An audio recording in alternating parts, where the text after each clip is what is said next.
अस्सलाम वालेकुम स्टूडेंट। सबसे पहले तो मैं आज आपको वेलकम करता हूँ शाह ग्रुप एजुकेशनल चैनल पे। अगर आपने अभी तक हमारा चैनल सब्सक्राइब नहीं किया है, शाह ग्रुप एजुकेशनल चैनल, तो प्लीज़ इसको सब्सक्राइब कर दीजिए। आज के दिन हम क्या बात करने वाले हैं? आज के दिन हम class 10th chemistry chemical equilibrium के बारे में बात करने वाले हैं।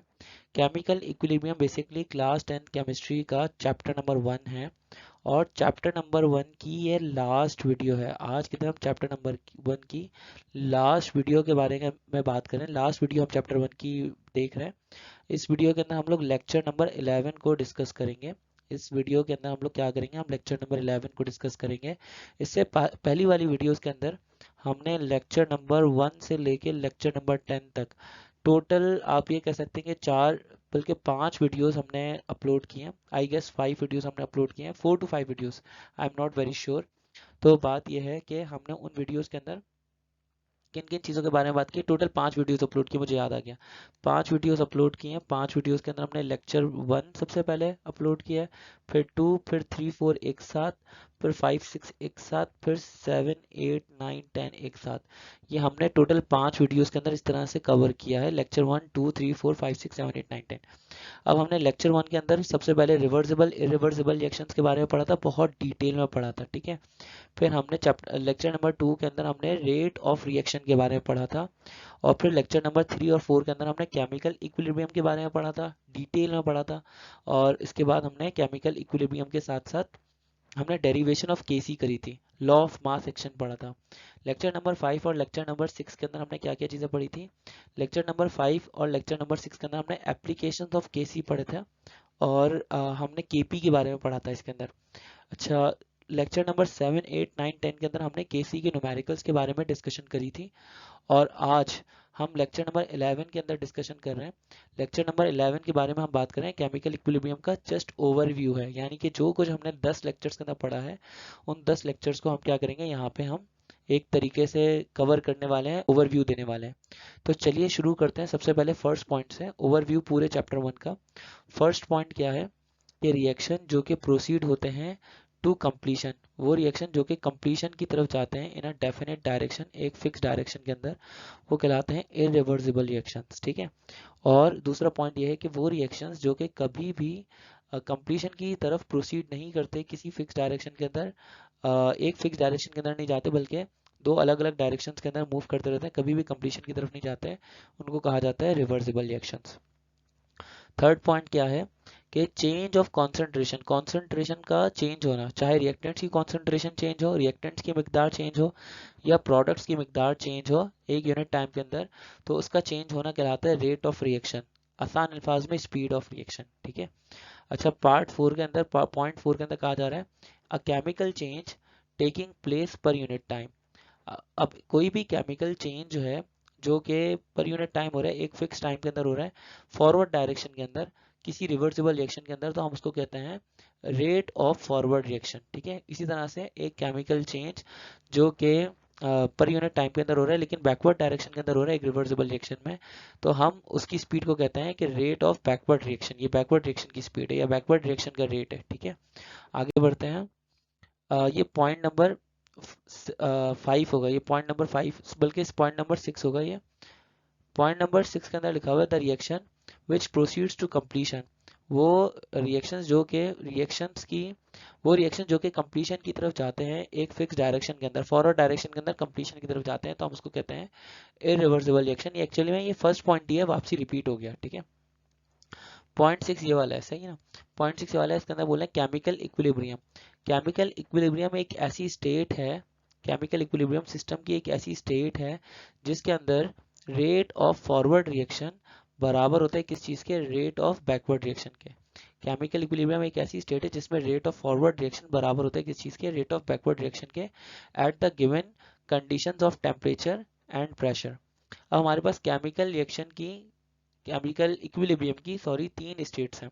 केमिकल इक्विलिब्रियम की, इक्विलिब्रियम स्टेट की 3 स्टेजेस हैं। सबसे पहला आता है रिएक्शन के स्टार्ट से पहले। रिएक्शन के स्टार्ट से पहले जो स्टेज होती है उसको कहा जाता है इनिशियल स्टेज। इनिशियल स्टेज पे प्रोडक्ट की क्वांटिटी 0 होती है और रिएक्टेंट्स की क्वांटिटी बहुत ज़्यादा होती है। लेकिन जब रिएक्शन स्टार्ट होता है तो रिएक्टेंट्स आहिस्ता आहिस्ता कम होने लगते हैं क्योंकि रिएक्टेंट्स कंज्यूम होते हैं और आहिस्ता आहिस्ता प्रोडक्ट्स बढ़ने लगते हैं। तो ये मिड ऑफ द रिएक्शन है। फिर आती है थर्ड स्टेज। थर्ड स्टेट होती है इक्विलिब्रियम स्टेट। इक्विलिब्रियम स्टेट के अंदर क्या होता है कि इक्विलिब्रियम स्टेट के अंदर रिएक्शन स्टॉप हो जाता है क्योंकि यहाँ पे फॉरवर्ड रिएक्शन बराबर हो जाता है किस चीज़ के, बैकवर्ड रिएक्शन के। रेट ऑफ फॉरवर्ड रिएक्शन यहाँ पे बराबर हो जाता है किस चीज़ के, इक्विलिब्रियम स्टेट पे रेट ऑफ फॉरवर्ड रिएक्शन बराबर हो जाता है किस चीज़ के, बैकवर्ड रिएक्शन के। रेट ऑफ फॉरवर्ड रिएक्शन बराबर हो जाता है रेट ऑफ बैकवर्ड रिएक्शन के। यहाँ पे रिएक्शन स्टॉप हो जाता है एक तरीके से, या आप ये बोलते हैं रिएक्शन तो स्टॉप नहीं होता लेकिन हमें कोई नेट चेंज देखने को नहीं मिलता कॉन्सेंट्रेशंस के अंदर। सही है। अब नेक्स्ट जो हमारा टॉपिक है, नेक्स्ट टॉपिक है हमारा law of mass action. Actual में लॉ ऑफ मास एक्शन के 2 पॉइंट्स हैं और लॉ ऑफ मास एक्शन की हेडिंग यहाँ पर मिसिंग है माजरत के साथ। तो लॉ ऑफ मास एक्शन मैं आपको यहाँ पे बता रहा हूँ। लॉ ऑफ मास एक्शन, ये लॉ ऑफ मास एक्शन है। लॉ ऑफ मास एक्शन के अंदर फर्स्ट पॉइंट जो है वो बेसिकली क्या है कि रेट ऑफ रिएक्शन, किसी भी रिएक्शन का जो रेट है एट गिवन टेम्परेचर, किसी भी रिएक्शन का जो रेट है गिवन टेम्परेचर पे, वो बेसिकली प्रोपोर्शनल होता है प्रोडक्ट ऑफ एक्टिव मासेस पे ऑफ रिएक्टिंग सब्सटेंसेस। यानी कि बेसिकली हमारे पास दो रिएक्टेंट से, लेट से ए और बी, तो ए और बी दोनों की कॉन्सेंट्रेशन को आप क्या करते हैं, आपस में मल्टीप्लाई करते हैं, तो इन दोनों के डायरेक्टली प्रोपोर्शनल होगा इस रिएक्शन का रेट।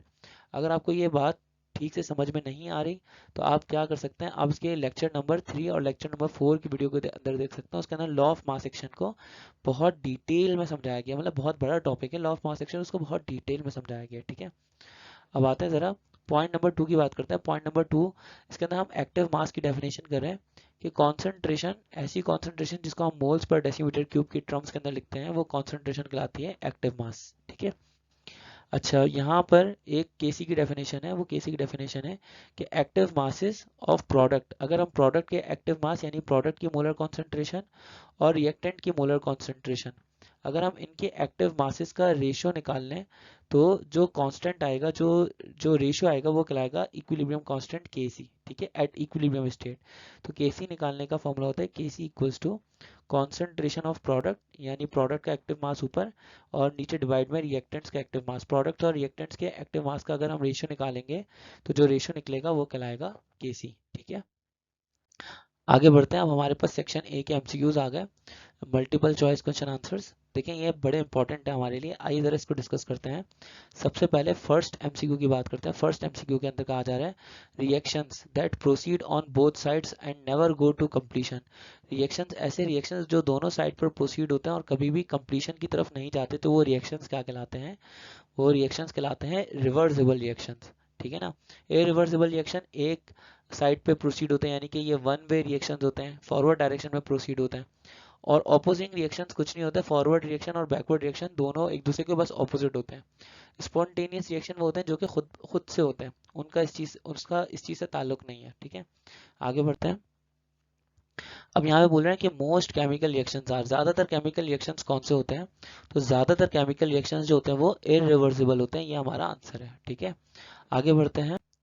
नेक्स्ट एमसीक्यू के अंदर हमसे कहा जा रहा है कि रेट ऑफ केमिकल रिएक्शन, किसी भी केमिकल रिएक्शन का जो रेट है, जो उसकी स्पीड है, वो डायरेक्टली प्रोपोर्शनल होती है किस चीज़ के, product of molar concentration of reactants के भी और प्रोडक्ट्स के भी।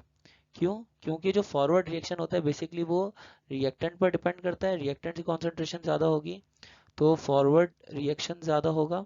ठीक है, और इसी तरह से एक सेकंड, रिएक्टेंट की कॉन्सेंट्रेशन ज़्यादा होगी तो फॉरवर्ड रिएक्शन ज़्यादा होगा। इसी तरह से अगर प्रोडक्ट की कॉन्सेंट्रेशन ज़्यादा होगी तो क्या ज़्यादा होगा, क्या ज़्यादा होगा भाई, बैकवर्ड रिएक्शन ज़्यादा होगा। ठीक है, अगर प्रोडक्ट की कॉन्सेंट्रेशन ज़्यादा होगी तो बैकवर्ड रिएक्शन ज़्यादा होगा। ठीक है, तो मैं यहाँ पे ये कह सकता हूँ कि दोनों के ऊपर डिपेंड करता है। Option C is the right answer, both is the right answer. आइए आगे बढ़ते हैं। एमसीक्यू नंबर 4, एमसीक्यू नंबर 4 के अंदर कहा जा रहा है कि when a rate of forward reaction is equal to rate of backward reaction, जब रेट ऑफ फॉरवर्ड रिएक्शन बराबर होता है रेट ऑफ बैकवर्ड रिएक्शन के, तो जो इक्विलिब्रियम स्टैब्लिश होता है वो इक्विलिब्रियम क्या कहलाता है, वो इक्विलिब्रियम कहलाता है डायनामिक इक्विलिब्रियम। केमिकल इक्विलिब्रियम भी सही आंसर है लेकिन dynamic equilibrium is the best choice answer, क्योंकि हमने केमिकल इक्विलिब्रियम के अंदर ये चीज़ पढ़ी थी ना कि हमारा जो रिएक्शन होता है वो कंटिन्यूस रहता है, रेट ऑफ फॉरवर्ड रिएक्शन और रेट ऑफ बैकवर्ड रिएक्शन बराबर होता है, फॉरवर्ड रिएक्शन भी चलता रहता है और क्या नाम है, बैकवर्ड रिएक्शन भी चलता रहता है, दोनों कभी स्टॉप नहीं होते। स्टैटिक इक्विलिब्रियम का मतलब तो ये ना कि दोनों स्टॉप हो जाएंगे, लेकिन यहाँ पर एक्चुअल में स्टॉप नहीं होते, रिएक्शन कंटिन्यूसली चल रहा होता है। रिएक्टेंट्स कन्वर्ट हो रहे होते हैं किसमें, रिएक्टेंट्स कन्वर्ट हो रहे होते हैं प्रोडक्ट्स के अंदर, रिएक्टेंट्स कन्वर्ट हो रहे होते हैं प्रोडक्ट के अंदर, और प्रोडक्ट कन्वर्ट हो रहे होते हैं किस चीज़ के अंदर, रिएक्टेंट के अंदर। ये कंटिन्यूसली चलता रहता है, लेकिन दोनों की स्पीड बराबर होने की वजह से ना ही तो रिएक्टेंट की कॉन्सेंट्रेशन कम होती है, ना ही प्रोडक्ट की कॉन्सेंट्रेशन कम होती है। लेकिन क्योंकि रिएक्शन दोनों चलते रहते हैं, तो सही आंसर होना चाहिए डायनामिक इक्विलिब्रियम। केमिकल इक्विलिब्रियम सही आंसर है, लेकिन बेस्ट चॉइस आंसर कौन सा है, बेस्ट चॉइस आंसर है डायनामिक इक्विलिब्रियम। आगे बढ़ते हैं और हमारे लास्ट एमसीक्यू की तरफ चलते हैं। ये हमारा लास्ट एमसीक्यू है, और ये इस चैप्टर का भी लास्ट एमसीक्यू है। ठीक है, इस चैप्टर के लास्ट एमसीक्यू के बाद हम आपसे इजाजत चाहेंगे। सबसे पहले आइए इस एमसीक्यू को डिस्कस कर लेते हैं। इस एमसीक्यू के अंदर कहा जा रहा है for the reaction 4a plus B आगे जाके कन्वर्ट हो रहा है 2c प्लस 2d के अंदर। तो मैं इसकी केसी की एक्सप्रेशन बता देता हूँ। केसी की एक्सप्रेशन कुछ ऐसे होगी, सबसे पहले प्रोडक्ट ऊपर आएगा यानी c की पावर 2, और साथ में आएगा d की पावर 2, नीचे डिवाइड में आएगा a की पावर 4 और b की पावर 1। ठीक है, ये हमारे पास केसी का एक्सप्रेशन है।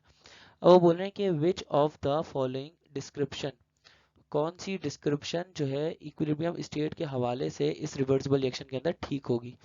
कि यहाँ पर कहा जा रहा है फॉरवर्ड रिएक्शन जो है, फॉरवर्ड रिएक्शन जीरो की तरफ चला गया, नहीं गलत, हमारे पास तो प्रोडक्ट बन रहा है अभी भी। क्या रेट ऑफ फॉरवर्ड रिएक्शन और बैकवर्ड रिएक्शन आर इक्वल, तो नहीं, क्योंकि दोनों की कॉन्सेंट्रेशन में भी डिफरेंस है। ठीक है, reactants are completely convert into products, क्या रिएक्टेंट्स कंप्लीटली कन्वर्ट हो चुके हैं प्रोडक्ट्स के अंदर, नहीं, ये बात भी ठीक नहीं है।